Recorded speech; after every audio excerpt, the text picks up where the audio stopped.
Hi, my name is Alan Mulvey. I'm a member of Bread of Life Lutheran Church in Rome, New York. And recently I had an opportunity to spend a month in Liberia, Africa with Pastor Peter Sy. I'd like to tell you about this trip and about Liberia and the people there. The story actually began 3 years ago when Peter sold his house in Philadelphia and used the proceeds to purchase 2 parcels of land in his home country of Liberia. On one parcel, he built a house for some of his family members to live in. On the other parcel, he's building a guest house where foreign missionaries can come and stay in safety and comfort. The guest house has 5 apartments. Each apartment has a front porch, a back porch, living room, dining room, and a kitchenette, and 2 bedrooms. Each bedroom has its own private bath with a shower. When we arrived, there was no running water in the guest house. Our purpose for the mission was, in fact, to put up a water tower and a windmill and provide running water in the guest house, as well as provide water on tap for the local community. And we set about doing that. Upon our arrival, water was obtained from the pump nearby. One of our first tasks was to get the water tower operational. A concrete platform had been built ahead of time, and all we had to do was get that 500-gallon tank up to the top of the tower. It proved to be not without some difficulties. We used a small winch to hoist it up, but just before we got to the top, the winch broke. And with the tank dangling, as we were trying to figure out what to do next, a torrential rainstorm broke out. In Liberia, during the rainy season, rain comes hard and fast, and it came down hard. When the rain stopped, we decided to build scaffolding. And then men would climb up on the scaffolding and physically lift the tank up onto the tower. And this is how we managed to succeed in getting the tank up onto the platform. With the water tank secure upon the tower, we set out with the next phase of our project, putting in the footers for the wind turbine. The footers would need to cure for at least a day or 2 before we could anchor onto them. So we wanted to get them in fairly early. And I'd just like to make a note about, you hear me using the word we quite often, but you've probably never seen me in any of the videos actually doing any of the work. I am very freely using the royal we, as this is a team project, but I personally did none of the heavy lifting. In fact, when I took a shovel and tried to do a bit, Oliver ran over to me, snatched the shovel out of my hand and said, no, I'll do that. They just would not allow me to do any of the heavy labor. Not that I'm complaining about it.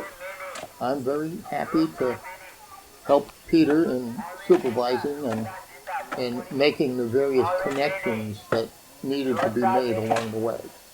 But I just wanted to point that out. We needed 5 concrete pads for the wind turbine. And the soil here is extremely hard clay. You can probably tell from the videos that it was not easy to dig. And in most places, a pickaxe or a mattock was necessary to break up the soil before it could be shoveled away. These men went to work, and before long we had the 5 holes, and we had concrete mixed and poured. We used a Brunton pocket transit to level the pads. While the concrete pads were curing, we set out to lay pipe from the water tower to the well. This required a trench about 140 feet long and 2 feet deep through exceedingly hard clay soil. The men set to work, and in about 3 hours we had our trench. After the trench was dug, we started laying pipe. The pipe had to be set in sand, at least 2 inches of sand above, below, and on all sides of the pipe, so that stones wouldn't be able to puncture it. The sand was at the far end of the compound. The men took up their wheelbarrows and shovels and brought sand. These men worked so hard and so fast that could barely lay pipe fast enough to stay ahead of them. Within about 3 hours we had the trench, and a few hours more we had the pipe completely run from the tank to the well. At the same time, we ran pipe from the tank to the building. Buildings are not supplied with water the same way in Africa as they are in the United States. There is no one single point of connection for water supply for a building. Every room that has water has an exterior connection. So we needed to run pipe down each side of the building so that we could bring branches off for each room requiring water. With the pipes in place, it was time to fill the tank. The initial fill was made with a gasoline pump so as not to stress the electrical system any more than necessary. After the tank was finally filled, we installed an electric pump in the well. Then the well was resealed after having been treated with chlorine. With the water tower full, the community now had water on tap and no longer needed to pump, the hand pump. But it would be a number of days before we could turn on water for the building, because much of the plumbing work done by professionals previously in the building needed to be repaired. The other part of our project was to put up a wind turbine to generate electricity. And that turned out to be quite a bit easier than I expected it to be. Brian Getbyhead from St. John's Lutheran Church in Rome made us a hinged base for the 30-foot mast, so we could actually lay the mast down on the ground, connect most of the guy wires, and then raise it without having to worry about it going from side to side. Once we got the guy wires in place, then we lowered it, attached the turbine to the top, and then simply raised it up on its hinge again. The wind turbine is going up. First time in history after all the connection has been done. The guys are finally pulling it up. Up, up, up it goes. Up, up, up it goes.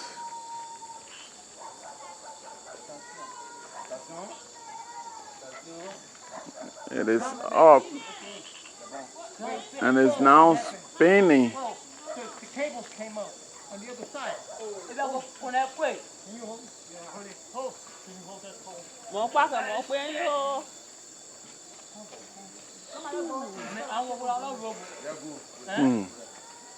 The cable came off.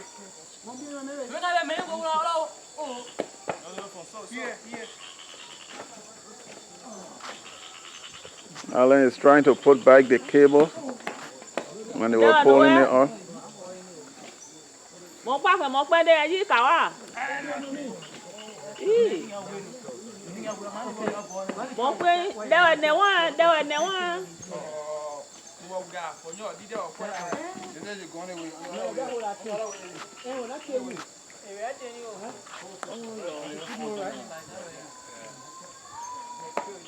His journey.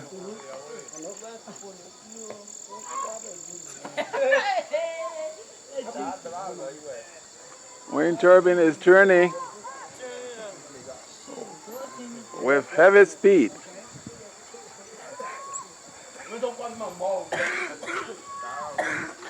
Darrell, move from over there. Come here. Come here. It's turning with heavy speed. Darrell, come here. You want to go for it? Oh, what time are we?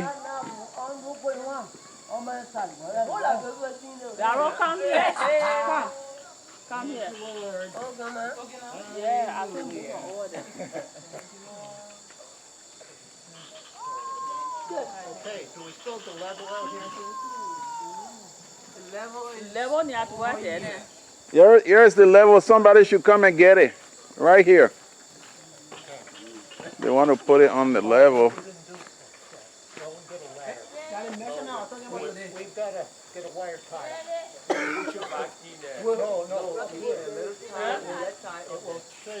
The turbine was completely wired and hooked up before it was raised.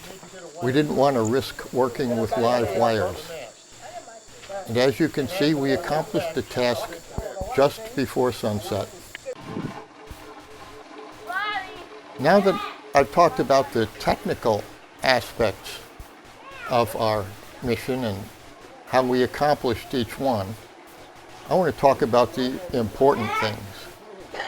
I want to tell you about some of the things that impressed me the most about this trip. For one, this is not just a dream that Peter has. He put a lot of personal resources into it, and he has a dedicated team of people who are willing to do whatever work is necessary to make this a reality. You saw the men digging, and did I mention how hard that soil was? Mixing concrete. And what you didn't see yet are the women who are working, doing laundry, cleaning, hauling water, one of the tasks that we hope to eliminate for them. But everyone working unbelievably hard. And the whole time I was there, I never heard any grumbling. Nobody grumbled, nobody complained, nobody said, why do this? Everyone grabbed whatever tools were necessary, whatever tools were available, and frequently they worked with tools that I found hard to imagine. When the wind turbine mast was put up, they cut those steel cables with machetes because they didn't have the proper tools. They didn't have a cable cutter or a bolt cutter. They did whatever they needed to do to make this work. This is an astonishing feat. Amidst the major projects, there were many smaller things that needed to be done. Much of their equipment, like their clothing, were cast-offs from the United States and were in need of repair or servicing.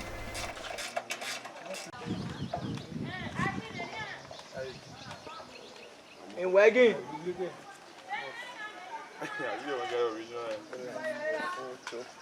Come on. Yeah. When there's work to be done, everybody wants to help.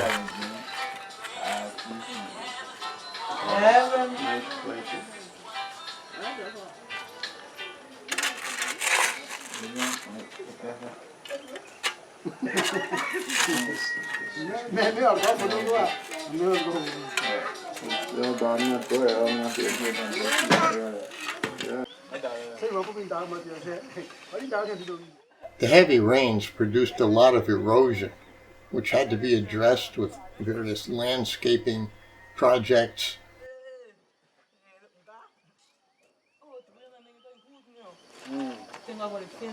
Yo, I know.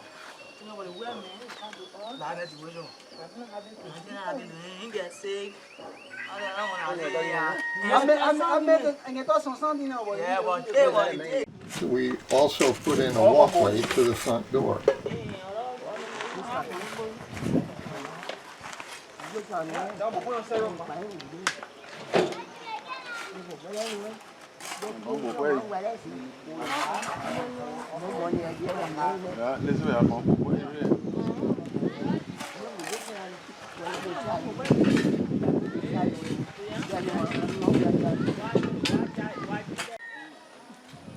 I got to bring back proof that you're actually working, you know. I use it as an exercising method. Yeah, well, I know you're on vacation, so it's a good thing you have no work to do. Large areas were raised with fill to prevent water from accumulating. Then grass was planted to help retain the soil and minimize erosion.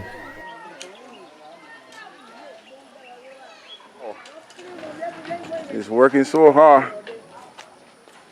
Yeah.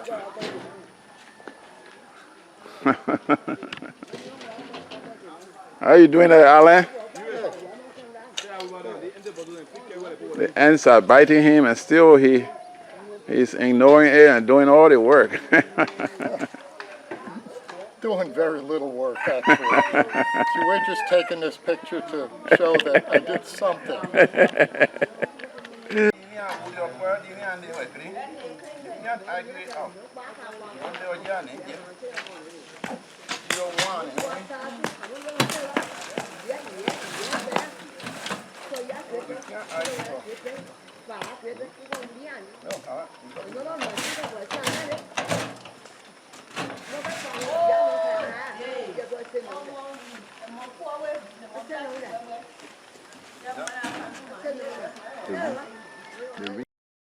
Football, or what we call soccer in the West, is very popular in Liberia. Pastor Sai's son Darius started a team, and the mission supports it as an outreach to the youth in the area. They now have the distinction of having team shirts, and after each game, they return to the guest house where they're fed a good meal, the gospel is shared, and sometimes a movie is shown.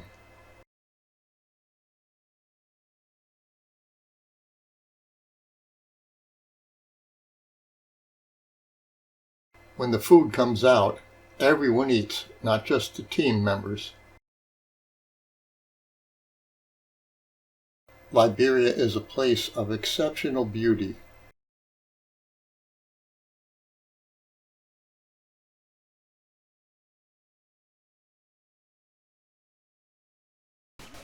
Presently, motor vehicles cannot reach the guest house, but it's well situated right at the juncture of three main trails.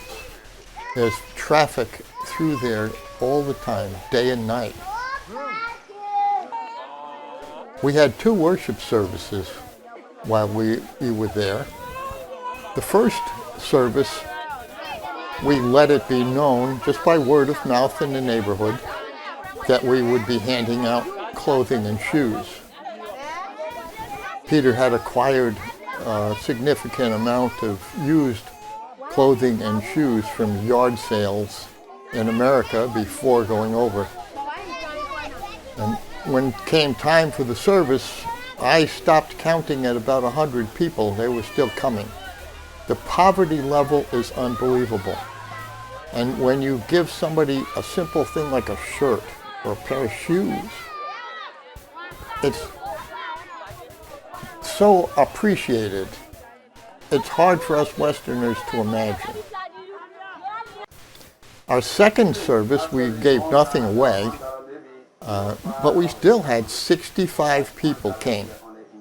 And we only announced it a couple days ahead of time to the nearby neighbors who spread the word by word of mouth. There is a wonderful mission field here.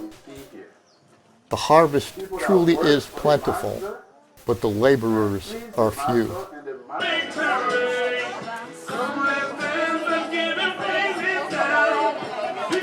Well,